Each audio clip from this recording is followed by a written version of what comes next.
మిత్రులందరికీ మిత్రులారా, భారత రాజ్యాంగం భారతదేశ చరిత్రను తిరగరాసినటువంటి గొప్ప మహనీయుడు. భారతీయులు ఇంత భిన్నత్వం ఉన్నటువంటి భారతదేశంలో నేటికి కూడా సస్యశ్యామలంగా ఉంటుంది. భారతదేశ ప్రజలు, యావత్ రాష్ట్ర ప్రజలు, అన్ని భారతదేశంలో ఉన్నటువంటి అందరి యావత్ ప్రజానికం అంతా కూడా సుభిక్షంగా ఉన్నారంటే దానికి కారణం డాక్టర్ బిఆర్ అంబేద్కర్ గారు మనకిచ్చినటువంటి భగవద్గీత, ఖురాన్, అలాగే బైబిల్ లాంటి అంతకంటే విలువైనటువంటిది భారత రాజ్యాంగం. నిజంగా భారత రాజ్యాంగం గురించి మొట్టమొదటిగా మాట్లాడుకోవాలి అని అంటే డాక్టర్ బిఆర్ అంబేద్కర్ గారి యొక్క ప్రతి రక్తపు బొట్టుని అక్షరంగా మార్చి ఈ దేశ ప్రజల కోసం, యావత్ భారతీయ సమాజం కోసం ఆయన రక్తాన్ని దారపోసారు అని అంటే అతిశయోక్తి కాదు. కానీ చాలామంది దౌర్భాగ్యమైనటువంటి విషయం ఏంటి అని అంటే స్వతంత్ర భారతదేశం వచ్చి దాదాపుగా 75 సంవత్సరాలు గడిచిన, దాదాపుగా 75 సంవత్సరాలు గడిచిన నేటికి కూడా డాక్టర్ బిఆర్ అంబేద్కర్ గారిని చాలామంది ప్రజలు, నాయకులు ఇంకా కూడా ఆమోదించలేకపోతున్నారంటే దీనికి గల కారణం మీరే అర్థం చేసుకోవాలి. ఎందుకంటే యావత్ ప్రజానికం యొక్క తలరాతను మార్చినటువంటి దేవుడు, యావత్ ప్రజానికం యొక్క ఏదైతే ఆరోగ్యానికి, ఏ ప్రజలైతే హక్కులకి దూరంగా ఉన్నారో అటువంటి వెలివేయబడినటువంటి ప్రజానికాన్ని ఊరిలోకి తెచ్చినటువంటి కనీసం మనిషిగా గుర్తించబడడానికి కారణమైనది రాజ్యాంగం, భారత రాజ్యాంగం. అది రాసినటువంటి డాక్టర్ బిఆర్ అంబేద్కర్ గారు. దీనిలోని ఎవ్వరు ఏం మాట్లాడినా కూడా దానికంటే అవివేకత్వం, మూర్ఖత్వం, అంతకంటే దిగజారుతనం మరొకటి లేదనే చెప్పాలి.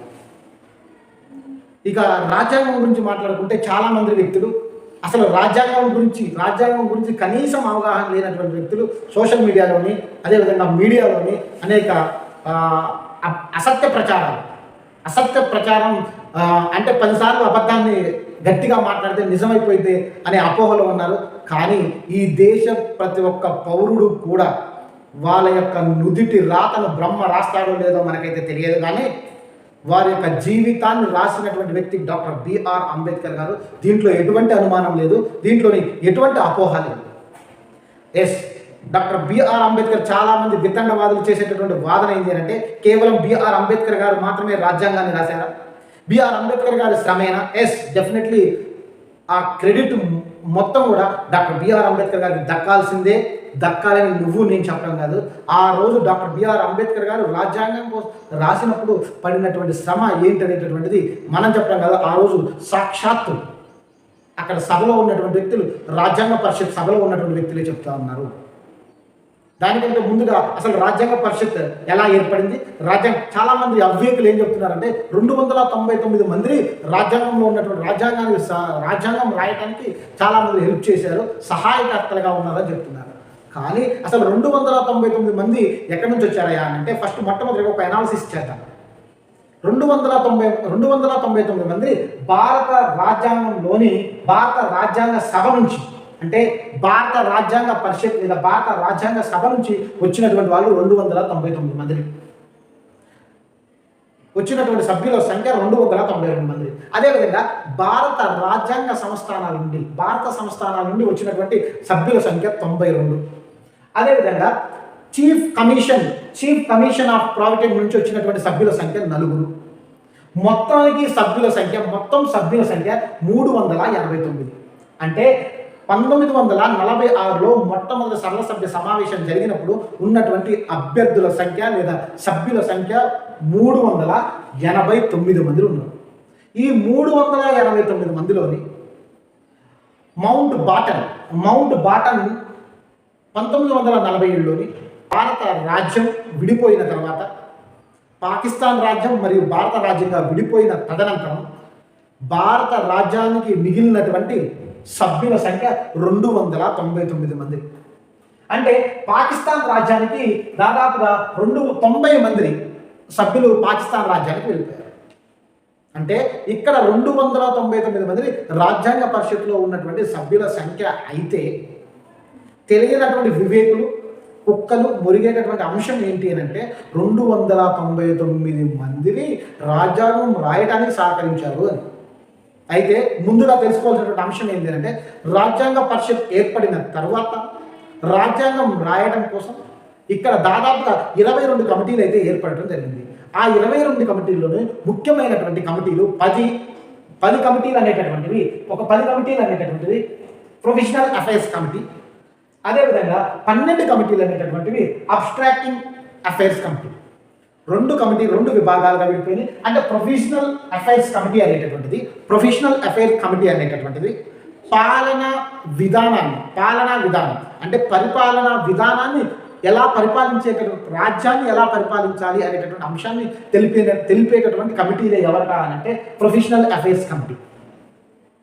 ఈ పాలనా విభాగాల్లో ఉన్నటువంటి పాలనలోని ఇన్వాల్వ్ అయ్యేటటువంటి విభాగాల గురించి చర్చించేటటువంటి కమిటీ ఏదంటే సబ్స్ట్రాక్షన్ అఫైర్స్ కమిటీ.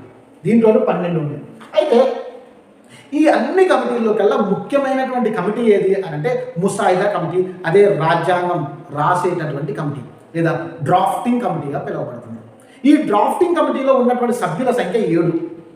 దానిలోనే ఉన్నటువంటి సభ్యుల సంఖ్య మొత్తం 7గురిలోని అధ్యక్షుడిగా డాక్టర్ బిఆర్ అంబేద్కర్ గారిని ఎన్నుకోవడం జరిగింది. ఇక్కడ ఉన్నటువంటి మిగిలిన 6 సభ్యులు కూడా నెంబర్ 1 అల్లాడి కృష్ణస్వామి అయ్యంగారు, అట్లాగే గోపాల స్వామి అయ్యంగారు, అట్లాగే కేఎం మున్షి, బిఎల్ మిటర్, అలాగే మహమ్మద్ సాయిదుల్లా, అట్లాగే డిపి ఖైతాన్.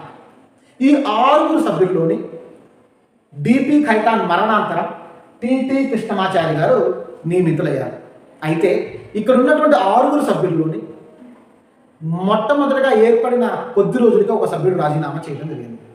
దానిలోని 2 సభ్యులు విదేశాలకు వెళ్ళడం జరిగింది. దానిలోని ఇంకొక సభ్యుడు మరణించడం జరిగింది.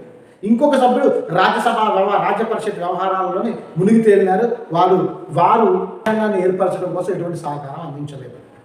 ఈ భారం మొత్తం మోసినటువంటి ఏకైక వ్యక్తి ఎవరయ్యా అని అంటే డాక్టర్ బిఆర్ అంబేద్కర్ గారు. మనం చెప్పిన మాటలు కాదు ఇవి. ముఖ్యంగా టిటి కృష్ణమాచారి గారు ఏమని అన్నారట అంటే రాజ్యాంగాన్ని రాయటంలోని, రాజ్యాంగాన్ని డ్రాఫ్ట్ చేయడంలోని మొత్తం శ్రమ డాక్టర్ బిఆర్ అంబేద్కర్ గారిదే అని చెప్పారు. ఎప్పుడు చెప్పారయ్యా అని అంటే కాన్స్టిట్యూషనల్ అసెంబ్లీ లెజిస్లేట్లోని 7వ వాల్యూంలోని 231వ పేజీలో చెప్పారు. ఈ దౌర్భాగ్యులు, దుర్మార్గులు నోట్ చేసుకోవాల్సినటువంటి అంశం ఏంటి అంటే ఇప్పుడు ఫేస్బుక్లోని, వాట్సాప్లోని, ట్విట్టర్లోని చెప్పేటటువంటి ఈ అడ్డగోలుగా మాట్లాడేటటువంటి వ్యక్తులు వీడు అసలు అప్పుడు పుట్టున్నడో లేదో తెలియదు కానీ, వీడికి అసలు రాజ్యాంగం అంటే అవగాహన ఉందో లేదో తెలియదు కానీ, ఆనాడు సాక్ష్యం ఉన్నటువంటి టిటి కృష్ణమాచారి గారు చెప్పినటువంటి మాట. టిటి కృష్ణమాచారి గారు కాదు, అలాగే ఆర్వి త్రులేకర్ గారు కూడా ఏం చెప్పారంటే హెర్కేర్ మోసినటువంటి భారం కంటే డాక్టర్ బిఆర్ అంబేద్కర్ గారు రాజ్యాంగం ఏర్పరచడంలో మోసినటువంటి భారం ఎక్కువ అని చెప్పినారు. ఇది 11వ వాల్యూంలోనే, కాన్స్టిట్యూషన్ ఆఫ్ అసెంబ్లీలోనే 11వ వాల్యూంలోనే ఉంది. వీళ్ళే కాదు, సాక్షాత్తు జవహర్లాల్ నెహ్రూ గారు చెప్పినటువంటి మాట ఏంటి అని అంటే ఈ రాజ్యాంగం ఏర్పాటులోని ప్రధాన పాత్రే కాదు, రాజ్యాంగం ఏర్పడింది అంటే దీనికి కారణం డాక్టర్ బిఆర్ అంబేద్కర్ గారే.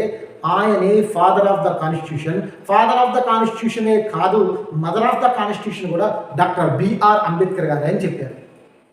ఈ సుంటలు, ఈ దద్దమ్మలు, చదువు రానటువంటి వెధవులు, తెలివి లేనటువంటి చాలామంది వ్యక్తులు డాక్టర్ బిఆర్ అంబేద్కర్ గారి శ్రమను కించపరిచే విధంగా మాట్లాడుతున్నారు. ఇటువంటి వ్యక్తులను రాజ్యద్రోహులుగా ఎందుకు వాళ్ళని కఠినంగా శిక్షించకూడదు?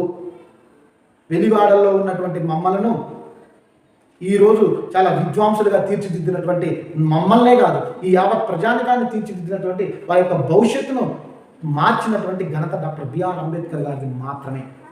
మరి అటువంటి దైవ సమానమైనటువంటి డాక్టర్ బిఆర్ అంబేద్కర్ గారిని కించపరిచేటటువంటి మాటలు మాట్లాడితే వాళ్ళని చెప్పుతో కాదు, వాళ్ళ తోలు నుంచి చెప్పులు కుట్టించుకోవద్దు. ఎందుకు కుట్టించుకోవద్దు అనే ప్రశ్న తలెత్తా ఉంది. అటువంటి అబద్ధాలను ప్రచారం చేసేటటువంటి వ్యక్తుల యొక్క నాలుకను ఎందుకు చేర్చొద్దు అనేటటువంటి ప్రశ్న తలెత్తా ఉంది యావత్ సమాజంలో. ఒక్కసారి ఆలోచించండి. రైట్. ఇకపోతే డాక్టర్ బిఆర్ అంబేద్కర్ గారి సమయం ఈ విధంగా ఉంటే ఈ కాన్స్టిట్యూషన్ దాదాపుగా రాయడం కోసం పట్టినటువంటి సమయం అందరికీ తెలుసు. 2 సంవత్సరాల 11 నెలల 17 రోజులు. ఇటువంటి కాన్స్టిట్యూషన్ని 2 సార్లు రీడింగ్కి పంపించారు. అంటే ప్రజల యొక్క రీడింగ్కి పంపించడం జరిగింది. అంటే ప్రజాస్వామ్య దేశంలో మనం ఉన్నాం కాబట్టి ఏ ప్రజలైతే దీనందరినీ కూడా ప్రచురించి మొదటి రీడింగ్కి 1948లోని మొదటి రీడింగ్కి పంపించారు. ఆ తర్వాత 8 నెలల తర్వాత దీన్ని పబ్లిష్ చేయడం జరిగింది. ఆ తర్వాత 2వ రీడింగ్ కూడా పంపించారు. మొత్తం 7653 సవరణలు రాగా ప్రజల దగ్గర నుంచి అలాగే నాయకుల దగ్గర నుంచి వచ్చినటువంటి సవరణలు ఎన్ని అంటే 7653. దీనిలోని 2473 సవరణల పైన రాజ్యాంగ పరిషత్తులో చర్చ జరిగింది. 2473 పైన చర్చ జరిగితే దాదాపుగా 11 సమావేశాలు జరిగాయి. 11 సమావేశాలు దాదాపుగా 165 రోజులు దీనిపైన చర్చిస్తే డ్రాఫ్టింగ్ మీదే 114 రోజులు కేవలం డ్రాఫ్ట్ మీదే చర్చించడం జరిగింది. అంటే దీని వెనక ఎంత కృషి, ఎన్ని రోజులు నిర్విరామ పట్టుదల ఉంది, ఎన్ని రోజులు నిద్రాహారాలు మాని ఈ దేశ ప్రజల బాగోగుల కోసం, ముఖ్యంగా స్త్రీలు, బడుగు బలహీన వర్గాల కోసం డాక్టర్ బిఆర్ అంబేద్కర్ గారు రాసి ఇచ్చినటువంటి అవమానించే విధంగా చాలామంది ద్రోహులు మాట్లాడుతూ ఉన్నారు. అటువంటి ద్రోహులకి చెప్పు దెబ్బగా ఈ వీడియో ఉండాలని కోరుతూ ఉన్నాం. యావత్ భారతదేశ ప్రజలారా ఒక్కసారి ఆలోచించండి.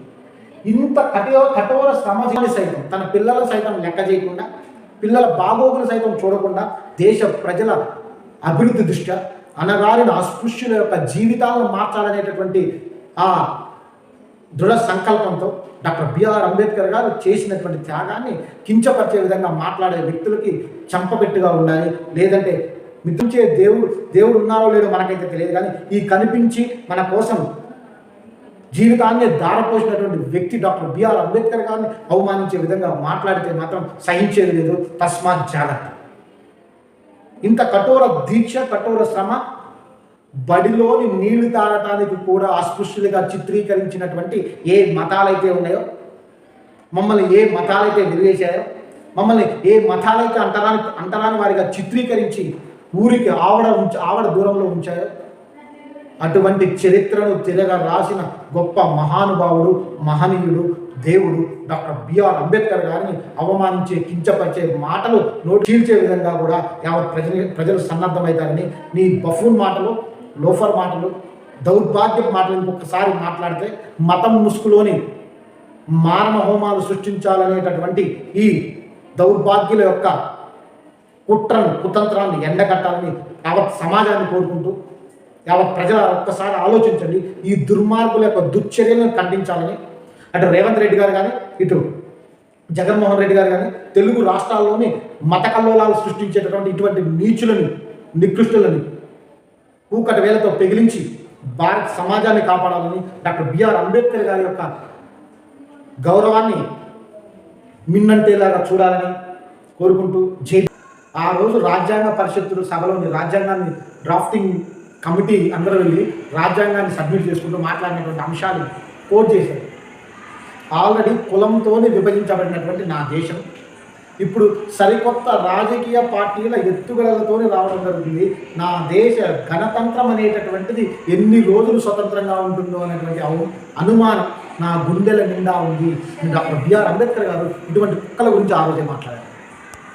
ఒరే బాబు, హర్మారా ప్రసాద్, అట్లాగే చాలామంది దౌర్భాగ్యులు, రాజ్యాంగం గురించి తెలియనటువంటి వ్యక్తులు ఇటువంటి ప్రస్తావన తెస్తా ఉన్నారు. వాళ్ళందరికీ ఈ వీడియో షేర్ చేయాలి, ఈ వీడియో అందరికీ వెళ్ళాలి. మళ్ళొక్కసారి రాజ్యాంగం గురించి అందరూ కూడా కూలంకషంగా నేర్చుకోవాలి. అంటే ఈ వీడియో చూడండి, అందరికి షేర్ చేయండి. అటువంటి దుర్మార్గులకి ఈ వీడియో చేయని వారికి షేర్ చేస్తాను కోరుకుంటూ జై భారత్.